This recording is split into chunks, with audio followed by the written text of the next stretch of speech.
Mana akalar, ukalar, Ausbildungga, ishga va FSYotga hujjat topshirish ko'rib chiqdik, hujjatlar topshirdik, real keyslar bilan hamma narsani ko'rdinglar. Endi keyingi qadam o'sha Germaniyadagi Ausbildung, ish yoki FSYot taklif qilayotgan tashkilot, kompaniya yoki kimdir sizga qaytib aloqaga chiqib sizni suhbatga chaqirganida o'sha suhbatga qanday tayyorlanishni, u suhbatda nimalar deyishni ko'rib chiqamiz.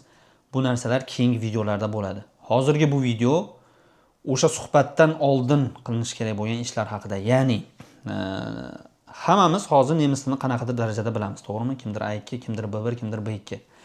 Lekin sertifikatni borligi tilni bilish darajasi bilan boshqa narsa. Ko'pchilik B1 bo'lsa bo'ldimi, B2 talab qilar ekan, B2 bo'lsa bo'ldimi, yetadimi shu, bo'ldimi deb so'raydi, lekin unaqa emas. Ya'ni shunchaki sertifikatni o'zini bo'lishi yetarli emas. Siz gapirishingiz, muloqot qilishingiz ham yetarli bo'lishi kerak. Deylik, kimdir B2 darajada sertifikati bor, lekin speaking yaxshi emas, sprechen. Ya'ni gapirishi. Kimdadir A2 sertifikat bor faqat, lekin u zo'r gapira oladi. Shunaqasi bo'ladi.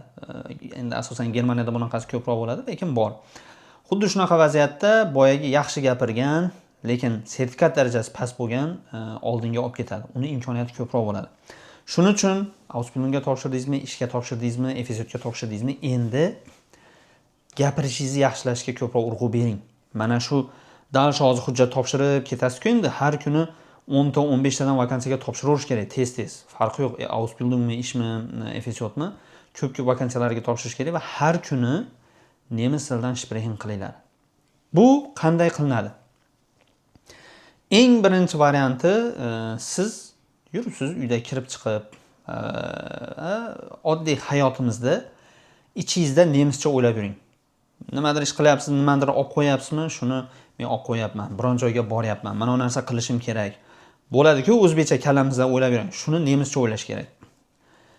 Gapira olmaysiz, tushunmaysiz, o'ylalmaysiz, ya'ni gapni tuza olmaysiz. Gapni tuza olmaganda shunda telefonni olib tarjimon bilan, qani mana shu gap qanday o'zi nemischasi bo'lar ekan deb, deb turib o'sha nemischaga tarjima qilib, shu tarjima qilgan gapingizni qayta-qayta aytsangiz, esingizda qoladi. Bu birinchisi. Ikkinchi yo'li, baribir nemis tilini o'rganib yuribsizlar, kursga borib yuribsizlar. Kursdoshinglar, birga o'rganayotgan odamlar, partnyorlar bo'lsa kerak. U ham nemis tilini o'rgangani uchun unga ham baribir sherik kerak. O'tirib birga nemis tilida gaplashish kerak.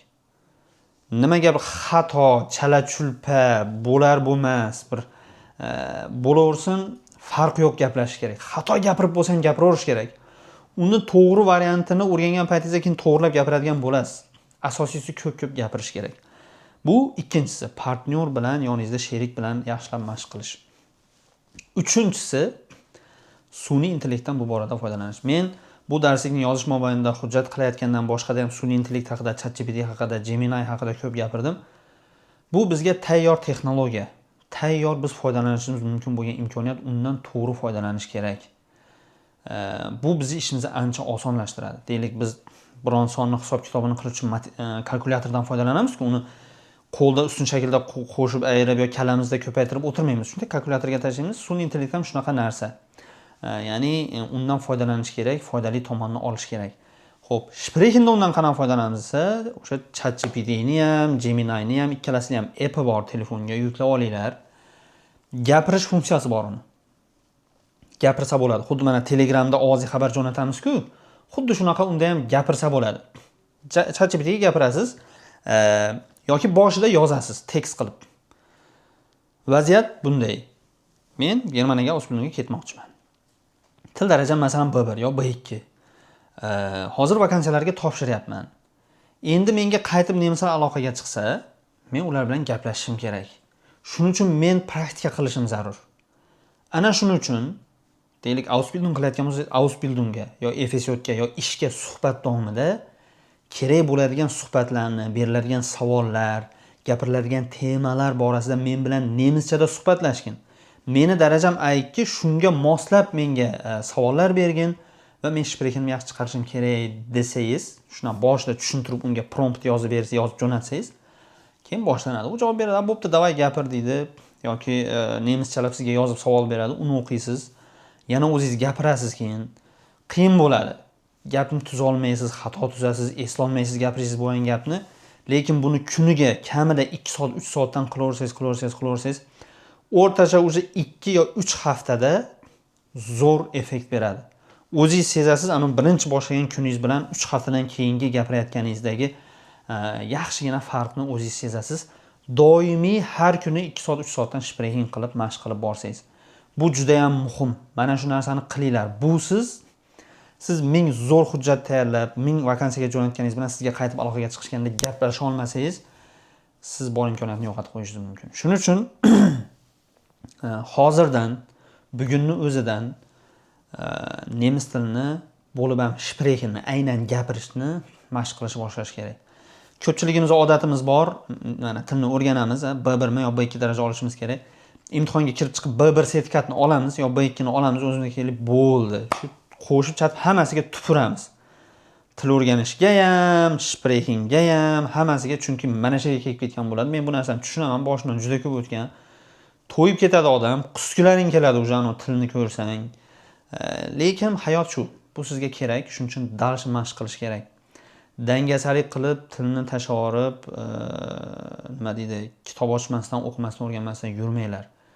Har kuni praktika. Bo'lib ham sizlar O'zbekistondasizlar, yon atrofdagilar hamma o'zbek tilida. Sizga nemis atmosfera kerak. Shuning uchun boya aytgandek 3 xil yo'l bilan sprexingni kuchaytiringlar, ko'p gapiringlar. Yana qo'shimchasiga tushunish uchun nemis tilida kino ko'ringlar, nemis tilida podkast ko'ringlar, nemis tilida qo'shiqlar eshitinglar. Nima deydi, bu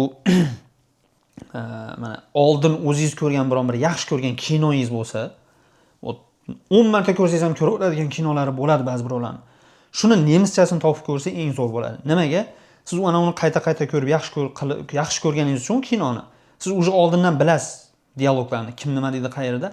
Endi siz nemischa ko'rganingizdan keyin ana nemischa aytgan gapi, siz o'zbekchada uni tarjimasini bilasiz. Ha, bu yerda nemischalab mana bunaqa deylar ekan deb turib tajribangizni oshiradi. Shuning uchun mana shu qadamlarni albatta qilinglar. Bu yog'iga maksimum vaqtni ajratib, ko'proq sprexingga trenirovka qilib boringlar. Yaqin, mana hujjat topshirishni boshlaganlardan keyin yaqin 1-2 oyning ichida sizlarga sprexing gaplashish juda ham kerak bo'ladi, juda ham muhim bo'ladi. Ko'p gapirishni nimaga muhim? Ba'zi birovlar nemis tilini bilsa ham, o'sha kerakli so'zni bilsa ham tez javob bera olmaydi. Boyagi mashq qilmagani uchun, trenirovka qilmagani uchun kallada bor ana so'zlar, tarjimasini biladi. Agar o'tirib, o'ylanib, sekin, shoshmasdan gapirsa, biladi so'z borligi bor, yetadi. Lekin boyagi o'tirib erkin, tez gaplashish paytida uni miyaga kelmay qoladi. Bu chunki hammada bo'ladi. Men o'zimda ham bo'lgan, boshqalarda ham bo'ladi. Ana shuni tez miyaga keladigan qilib, ana passiv xotirada turgan so'zlarni aktiv xotiraga o'tkazib, miya tez obnovleniya qilishini kuchaytirish uchun ko'p sprexing qilish kerak. Xato noto'g'ri gapiraverish kerak. Sekin keyingi qadamlarda to'g'rilanib boradi. Sog' bo'ling, salomat bo'ling, konsentratsiya qiling, fokus qiling, e'tiborli bo'ling. Bo'lib ham erkak kishilar, o'g'il bolalar, bu hayot kurashishdan iborat. Dangasalik qilib, erkalik qilib, qiyin-ku, bo'lmayapti-ku, 1000 ta joyga topshirdim, отказ beryapti, kerak bo'lsa millionta joyga topshirishga to'g'ri keladi. Hayot kurashdan iborat. Bu har doim shunaqa, o'lguningizcha shunaqa bo'ladi. Siz o'ylamang, yana hozir Germaniyaga shartnoma olsam, borib olsam bo'ldi Ausbildungga, ishga borib olsam bo'ldi, FSYga borib olsam bo'ldi, shu bilan men eng katta to'siq. Yo'q, bu eng katta to'siq emas hali, bu boshlanishi. Hayotda psixik erkak kishi mana shu to'siqlarga tayyor turish kerak va ularga kurashish kerakligini tushunish kerak. Kurashishni oson, qiyin bo'lishi keyingi masala. Eng asosiysi siz miyangiz bilan shu narsaga qarshi kurashish kerakligini tushunsangiz bo'ldi.